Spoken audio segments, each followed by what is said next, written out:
Passion Montagne, le MAG, sur France Bleu. Et soyez le bienvenu, bonjour à tous, bonjour à toutes, Christophe Chardon et Jean-Michel Asselin. Bonjour Jean-Michel. Bonjour Christophe Chardon, bonjour à toutes et à tous. Dans un instant, Cyril Maton, c'est un guide spéléo pour des sorties spéléo. Nous irons au cœur de l'Addan de Crolles, c'est notre invité principal. Vos rencontres Jean-Michel en montagne et aujourd'hui, Georges Bettembourg. En quelques mots, qui est Georges Bettembourg ? Écoutez, c'est un guide d'une lignée célèbre puisqu'il était le neveu de Armand Charlet, autant dire le grand guide de Chamonix. Et Bettembourg, c'est un vrai nom. Oui, Pierre-Loïc Chambon sera là aussi à la fin de l'émission. Alors lui, il est directeur de la mission montagne à la ville de Grenoble. Actuellement, la maison de la montagne est fermée, elle va rouvrir le 5 avril. On va toujours parler de montagne, rassurez-vous, mais elle va s'adresser aux néophytes, à ceux et celles qui regardent la montagne, qui n'y vont jamais et qui aimeraient avoir les premiers conseils. On en parlera avec lui, Pierre-Loïc Chambon, d'ici quelques minutes. Mais avant cela, notre invité principal. Jean-Michel, Cyril Maton est donc notre invité aujourd'hui. On va rentrer. Oui, dans les profondeurs. Je ne le savais pas, mais à l'intérieur de l'Addan de Crolles. Oui, alors figurez-vous qu'on avait déjà reçu Cyril Maton, qui est guide spéléo diplômé d'État, pour cette fameuse traversée Trou du Glas, Annette. Oui. Alors, Annette, c'est qui vous faites, Annette, Cyril Maton ? Annette, c'était une exploratrice spéléo, donc c'était dans début des années 40. D'accord. Qui avait rejoint à l'époque l'équipe de Pierre Chevalier et de Fernand Petzol. Et elle avait rejoint cette équipe-là simplement pour découvrir, et puis elle s'est révélée être une exploratrice hors pair, malgré son jeune âge, et c'est elle qui a découvert la grotte Annette. Ah bon. Alors, vous êtes le véritable passager de l'Addan de Crolles, puisque vous la connaissez comme votre poche, c'est le cas de le dire. Vous y allez régulièrement, vous emmenez des gens, vous leur faites découvrir ce monde incroyable de la spéléo d'aventure, parce que c'est quand même, c'est pas n'importe quoi. Expliquez-nous en quelques mots en quoi ça consiste traverser l'Addan de Crolles. Alors, traverser l'Addan de Crolles, il faut savoir que sur l'Addan, déjà, il y a plusieurs entrées. On va dire qu'il y en a 11 majeures et que ces entrées, elles communiquent toutes par des itinéraires différents. Donc, il y a moyen de rentrer par un endroit et puis de ressortir par l'autre. Alors, toutes les traversées ne sont pas de la même difficulté. Il y en a qui sont accessibles et puis d'autres un petit peu moins. Et moi, j'emmène très souvent les gens, par exemple, sur la traversée Glas-Annette ou sur une autre qui est la traversée Glas-Guémort, oui, qui sont deux belles traversées de l'Addan de Crolles. Traversée que vous venez de publier dans ce qu'on appelle les carnets de l'Addan de Crolles. Donc là, vous venez de publier la traversée Glas-Guémort.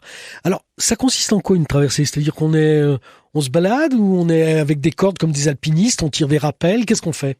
Eh ben c'est tout ça à la fois, puisqu'il y a des moments où on se balade effectivement dans des grandes galeries, voilà, et on observe un petit peu les volumes.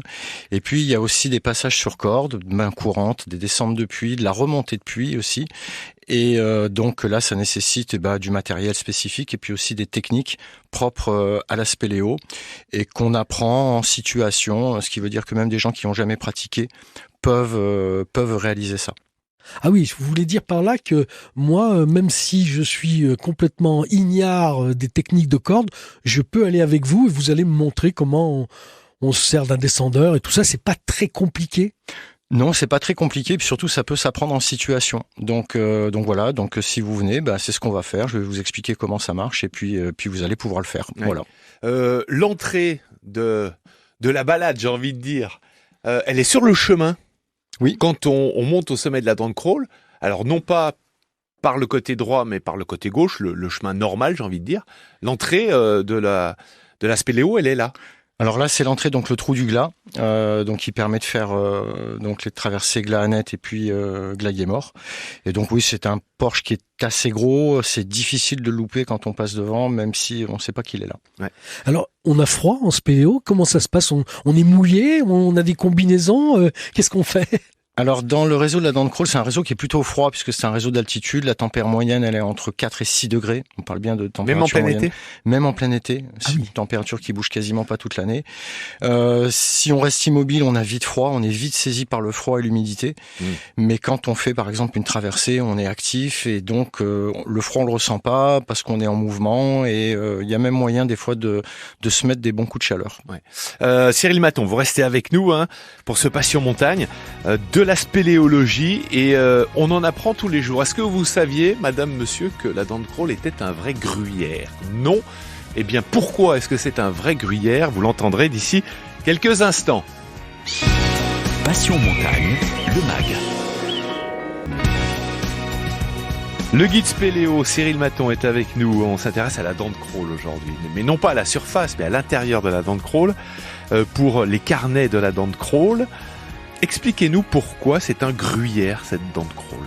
Alors c'est un gruyère parce que au fil des millions d'années, l'eau, principalement de pluie et puis l'eau de fonte des neiges, a infiltré toute la montagne et au fil du temps a creusé sous des principes de dissolution et d'érosion.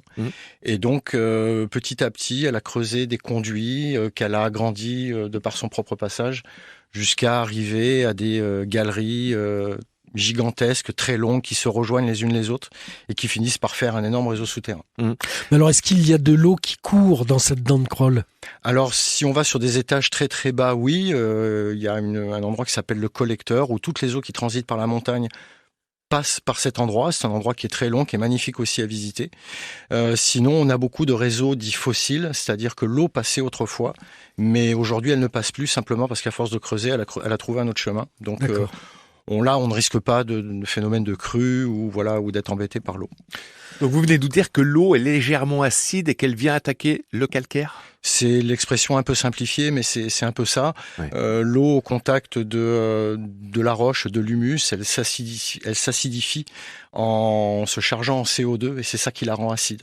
Et c'est ça après qui lui permet très lentement de dissoudre le calcaire et puis de profiter de failles et de faire des trous. Et en Isère, il y a deux massifs. Il y a la Chartreuse et le massif du Vercors, bien évidemment. Voilà, qui sont deux massifs calcaires qui autrefois d'ailleurs étaient le même massif il y a très longtemps et puis les glaciers successifs les ont coupés en deux pour faire aujourd'hui de montagnes différentes. Alors quelle est la particularité de cette nouvelle traversée dont vous venez de faire un petit ouvrage dans les carnets de la dent de Crolles, qui est la traversée Glas-Guillemort?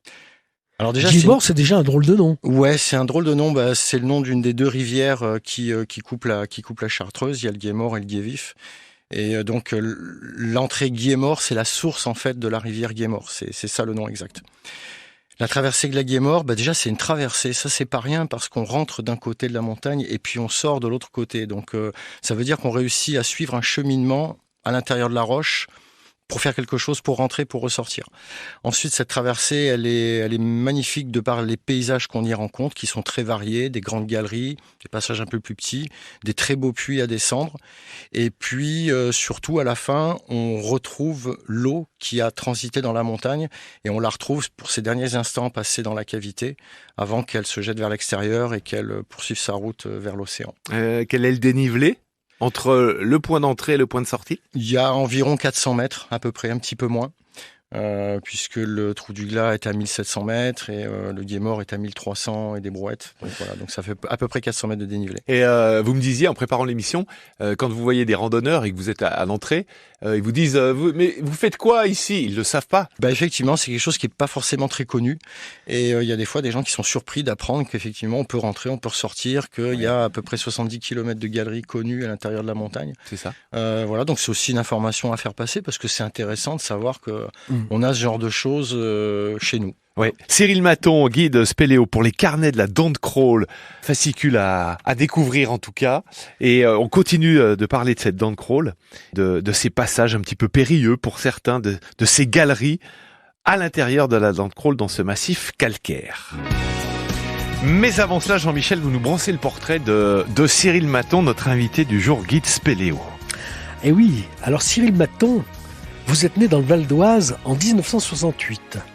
Votre papa était professeur et votre maman, mère au foyer. Vous avez quitté le Val d'Oise assez tôt et vous vous êtes retrouvé à Montélimar, puis à Grenoble où vous avez suivi des études de maths et d'informatique.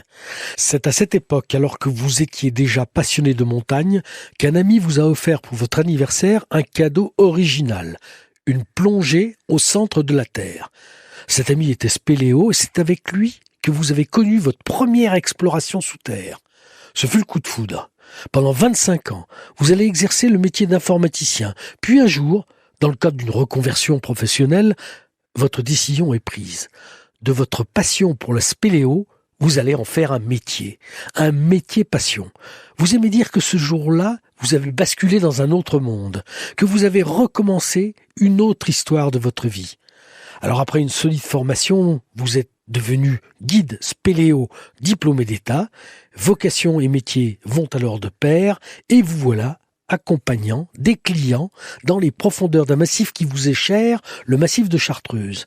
Avec eux, vous explorez les dessous de la dent de Crolles et vous allez rédiger de superbes petites monographies sous le titre des carnets de la dent de Crolles qui racontent les traversées et autres plongées dans ce formidable bastion calcaire qui domine le Grésivaudan. Quand je vous ai demandé quel était votre souvenir le plus marquant de votre vie de spéléo, vous n'avez guère hésité et m'avez répondu « Eh bien, c'est quand j'ai franchi la première fois la côte des moins 1000 mètres au gouffre Berger dans le Vercors. » Nous n'irons pas si loin, mais avec vous, nous entrons dans ce monde passionnant des diaclases, des trémies, des galeries, des puits, ce monde du silence et de la nuit qui nous offre une toute autre lumière. Le portrait signé Jean-Michel Asselin de Cyril Maton, notre invité, guide spéléo, qui est avec nous encore d'ici quelques instants. Ça se passe après Jason Mraz et I Feel Like Dancing sur France Bleu. Cyril Maton est avec nous ce week-end, guide spéléo pour les carnets de la dent de Crolles. C'est donc de spéléologie dont nous parlons dans Passion Montagne. Je vous demande, Cyril Maton, votre coup de cœur montagne justement, dites-moi. Comme ça à chaud, allez, je dirais le refuge de Vallon-Pierre dans le massif des Écrins. Et pourquoi donc ? Parce que j'y suis allé, que j'ai découvert cet endroit-là et que j'ai trouvé ça juste magnifique. Voilà. Et les mots manquent. C'est très beau, c'est très très beau. Voilà. Alors on n'est pas loin des montagnes comme le Sirac, si mes souvenirs sont bons. Absolument, on est juste en face. Et c'est splendide. Voilà, c'est splendide, c'est la nature à l'état sauvage, on voit personne. Moi, c'est la montagne que j'aime. C'est la montagne que vous aimez. Voilà. Alors la montagne que vous aimez, elle est aussi dans le noir, puisque vous allez dans les profondeurs. 70 km de réseau à la dent de Crolles ou bien plus ? Actuellement connu, c'est à peu près ça, 70 km, mais il y a encore des explorations qui se font, et il y a encore des galeries qui sont découvertes, voilà, au moment où je vous parle. Donc nul doute que la dent, elle n'a pas encore délivré tous ses secrets, ça c'est certain. On découvrira d'autres entrées et puis d'autres galeries, c'est évident. Je vais vous poser encore une question un peu idiote, mais est-ce qu'on trouve quelque chose dans ces galeries Il y a des de temps animaux en temps ? Alors, est-ce qu'on trouve quelque chose ? Déjà, trouver une galerie, c'est pas mal. Arriver à la faire jonctionner avec ce qu'on connaît déjà, là, c'est le Graal. Et est-ce qu'il y a des animaux, de la vie, etc. Non, parce que il n'y a pas de lumière déjà, donc c'est difficile d'envisager la vie sans lumière, en vie faune ou flore. Donc non, peut-être des petits insectes de temps en temps, mais c'est tout, quoi. Mais par exemple, à la Balme-Macolon, on a trouvé plein de squelettes de crânes d'ours. Là, peut-être vous avez fait ce genre de rencontre. Alors, hélas, non. J'aimerais bien. Ce qu'on a trouvé à la Balme, et puis ce qu'on a peut-être trouvé dans d'autres grottes, des squelettes, etc., il faut voir que c'était il y a très longtemps, et à une époque où la grotte en question, elle se présentait peut-être pas comme elle se présente aujourd'hui. D'accord. Par exemple, à la dent de Crolles, on a autrefois découvert 2 squelettes d'ours à 2 endroits différents. Mais vu où les squelettes sont placés, les squelettes, ils n'ont pas pu arriver par le même cheminement que les hommes qui les ont découverts. Ils sont arrivés obligatoirement par un autre endroit, une autre entrée, qui aujourd'hui n'existe plus parce que effondrement, parce que le massif est tombé, etc. Bref, pour plein de raisons qui font que les choses, elles ont bougé et qu'aujourd'hui, voilà, elles sont plus pareilles qu'avant. Et vous, Cyril, vous avez découvert des passages dans la dent de Crolles ? Vous êtes à l'origine de la découverte de certains passages, de certains tunnels ou pas ? Hélas, non. Mais work in progress. Mais par contre, est-ce que c'est comme dans l'alpinisme ? Il y a des grands ancêtres, il y a des pionniers qui ont, eux, ouvert le chemin. Et par exemple, à la dent de Crolles, quelles sont les personnalités de la dent de Crolles, on va dire ? Alors oui, il y a des pionniers qui ont marqué l'histoire. On va commencer par Martel, Édouard Alfred Martel, qui est le fondateur de la spéléo, qui lui est venu en 1899 pour comprendre comment le réseau fonctionnait. Après, il y a eu l'époque Pierre Chevalier, Fernand Petzold, ça c'est des années 1935-1947, avec d'énormes avancées. Vient après, 12 ans après, en 1959, Michel Le Trône, qui était un spéléo originaire de Lyon, qui lui aussi a fait des découvertes majeures avec les spéléos de son club. Et depuis, les vocations se sont créées, les générations de spéléos se sont succédées et ont continué à faire fructifier tout cet héritage laissé par tous ces précurseurs. Et vous, Cyril Maton, vous êtes à l'intérieur de la dent de crawl depuis combien de temps maintenant ? Ah bah ça doit faire une petite quinzaine d'années, voilà, que je la parcours. Enfin, depuis que je fais de la spéléo, en fait, c'est un massif où je suis souvent allé, où je vais de plus en plus. Ouais. Juste avant de vous accueillir une dernière fois, quand on fait de la montagne, on respire, c'est beau, le soleil, la neige, on se sent vivre. Qu'est-ce qu'on ressent quand on fait de la spéléo ? Qu'est-ce qu'on aime en fait quand on fait de la spéléo ? C'est plutôt ça ma question. Qu'est-ce qu'on aime ? Déjà, on voit des choses qu'on peut pas voir ailleurs.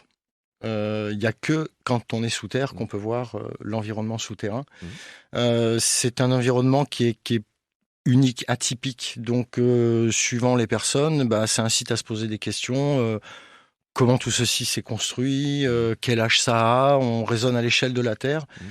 Ça remet les choses en perspective en tant qu'être humain, voilà, parce qu'on se rend compte qu'on n'est pas grand-chose au milieu de tout ça. Et puis, je dirais que quand on sort, qu'on termine une traversée, c'est toujours un moment très fort. C'est le retour à la vie ? Oui, parce qu'on retrouve l'environnement connu, on retrouve ce qu'on connaît, et c'est toujours des moments très forts que de revenir, un petit peu pas à la vraie vie, mais à la vie qu'on connaît, en fait. Moi, ce qui m'étonne aussi, c'est comment on éclaire. C'est fini avant fonctionnait donc avec le gaz acétylène qui faisait une petite flamme et qui éclairait plutôt pas mal d'ailleurs. Aujourd'hui, les LED et l'électronique ont pris le dessus, donc on a des éclairages extrêmement puissants. Les LED justement de Petzl. Bah oui, puisque c'est l'ancêtre. Forcément, on va citer la boîte du coin, les frontales Petzl, mesdames, messieurs. Voilà, évidemment. Très très bons éclairages qui en plus sont et qui sont pas très loin parce qu'ils sont à crawl. Et bien qui en plus donc ils sont juste en dessous. Voilà. Bon, j'aurais pas osé la faire cela. Cyril Maton, une dernière fois dans un instant avec nous, guide de spéléo pour les carnets de la dent de crawl. Alors il peut vous accompagner, on va en parler d'ailleurs dans un instant. Quand, comment, vous saurez tout. Cyril Maton, une dernière fois avec nous, guide spéléo pour les carnets de la dent de crawl. Vous avez donc écrit des fascicules qui nous montrent très bien le chemin, l'entrée, le dénivelé négatif et puis la sortie. On a envie justement de tenter cette aventure.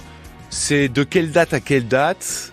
Comment ça se passe ? Pour les traversées, c'est à partir du moment où la neige n'encombre plus les chemins d'accès. Donc dès que ça fond, on va dire début de printemps, voilà. Avril-mai, parce qu'on n'est pas à l'abri d'une chute au mois de mai. On n'est pas à l'abri d'une chute au mois de mai, donc voilà, donc début mai, à partir de ce moment-là, ça peut démarrer, et puis jusqu'aux prochaines neiges suivantes, donc jusque tard dans la saison. Donc jusque tard dans la saison.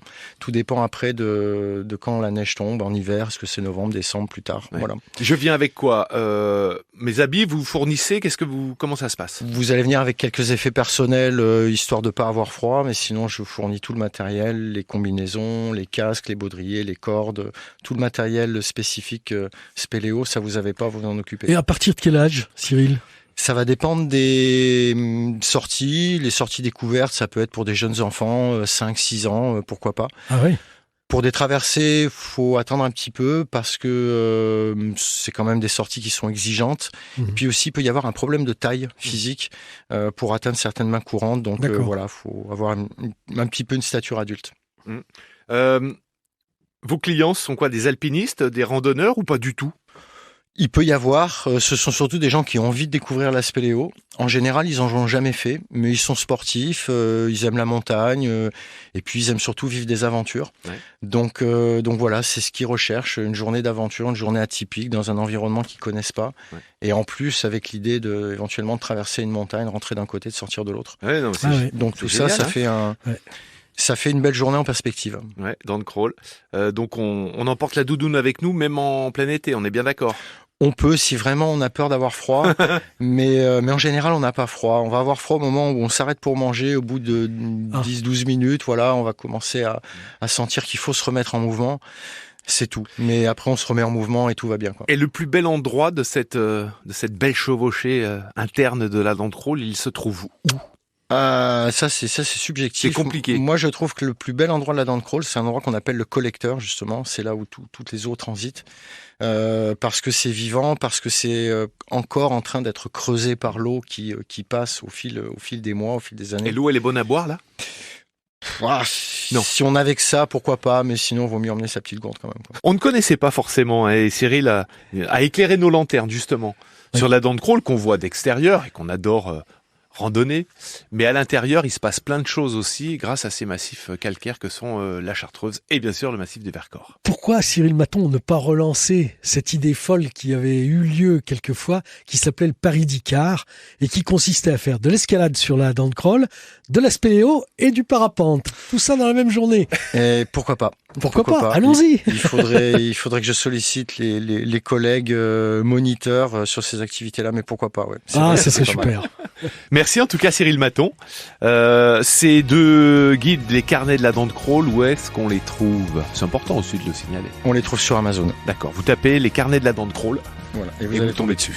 Merci beaucoup en tout cas pour nous avoir donné envie d'aller faire un peu de spéléo à partir de début mai jusqu'à ce que la saison d'hiver débute. Et à très bientôt Cyril Maton, merci. Merci à vous.